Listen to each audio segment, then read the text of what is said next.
Olá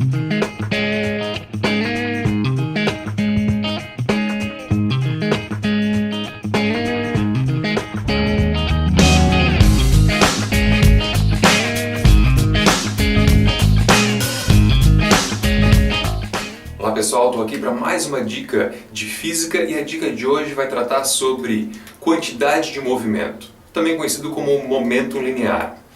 Por exemplo, muita gente sabe que quando se trata de colisões, temos que falar de quantidade de movimento. Mas tem um detalhe. Separando os tipos de colisões, nós temos duas em específico, que são colisão elástica e uma colisão completamente inelástica. Qual é a diferença? Primeiro, semelhança. É uma colisão e, como qualquer tipo de colisão, há conservação da quantidade de movimento. Ou seja, que a quantidade de movimento antes da colisão é igual à quantidade de movimento após a colisão. O que pouca gente sabe é que há uma diferença entre essas colisões, onde numa colisão elástica, além de conservar a quantidade de movimento, há também conservação da energia cinética. Já numa colisão completamente inelástica, não há conservação da energia cinética, mas mantém a conservação da quantidade de movimento. O que a gente pode fazer, e tem que tomar muito cuidado, sabendo que quantidade de movimento é um vetor e tem sua relação entre a massa e a velocidade, como a velocidade é um vetor, quantidade de movimento também é um vetor.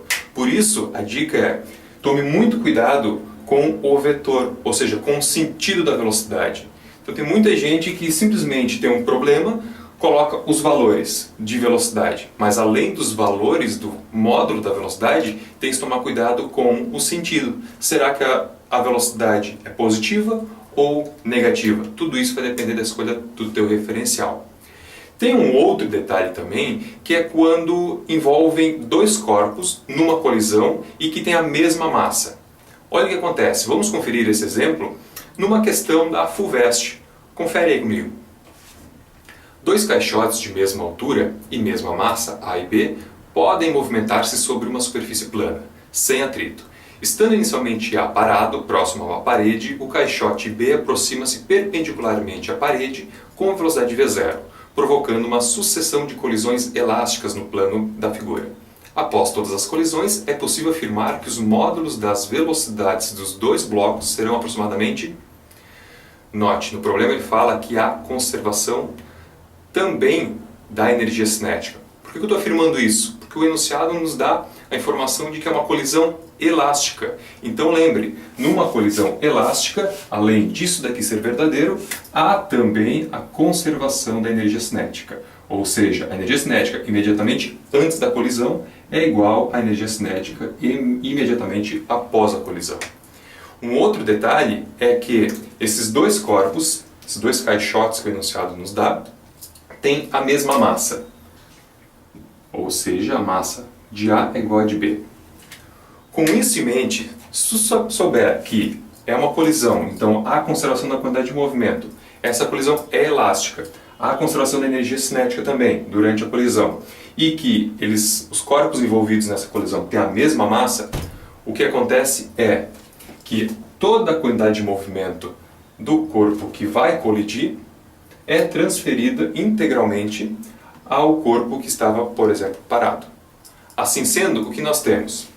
Primeiramente, o caixote B colide com A. Nessa primeira colisão, nós temos inicialmente que o B tem uma velocidade V0 e o A está parado. Após essa colisão, como é que ficam essas velocidades? Após a primeira colisão, então, nós teremos o bloco B em repouso e o bloco A com uma velocidade V0 e para a direita.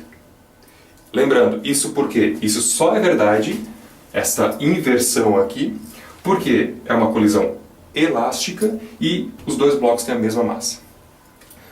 Na segunda colisão que nós temos, é o bloco A colidindo com a parede.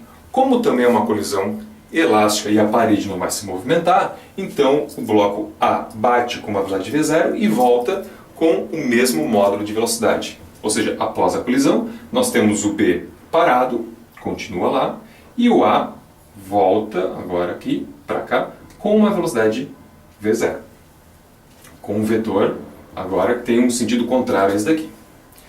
A última colisão, o A volta aqui uma velocidade de V0 e vai encontrar o B que está em repouso. Ele entrou em repouso após a primeira colisão. Então a terceira colisão, temos que, novamente, o A tem uma velocidade V0, vai colidir com o B que está em repouso. Pelos motivos anteriormente explicados, nós temos que, após a terceira colisão, o A vai ficar parado e o B vai se movimentar com uma velocidade V0 para a esquerda.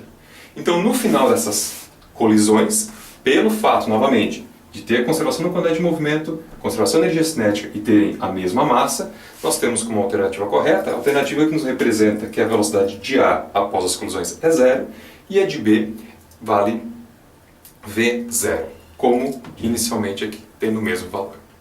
Tá dada a dica de hoje e até a próxima!